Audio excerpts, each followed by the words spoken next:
మేము ప్రభుత్వాన్ని డిమాండ్ చేస్తా ఉన్నాం. వెంటనే కాలువల ద్వారా నీళ్లు తీసుకురండి. ఇక్కడ ఎక్కడ కూడా చెరువులలో ఒక చుక్క నీళ్ళు రాలేదు. వెంటనే మా చెరువులు నింపే ప్రయత్నం చేయండి. లక్షలాది క్యూసెక్ల నీళ్లు ప్రతిరోజు సముద్రం పాలవుతున్నాయి. గోదావరి ఉప్పొంగుతుంది, ప్రాణహిత వస్తుంది. మీరు ఎక్కడి నుంచి చేస్తారు?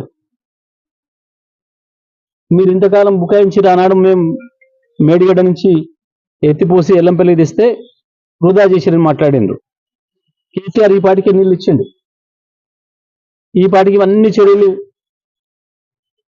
వరదలు వెళ్తున్నాయి, అలుగులు పోస్తున్నాయి అన్నాడు. మరి వాళ్ళ ఒక్క చెరువు కూడా కనీసం కోపులలో నీళ్లు లేవు, పోసిపోయినాయి.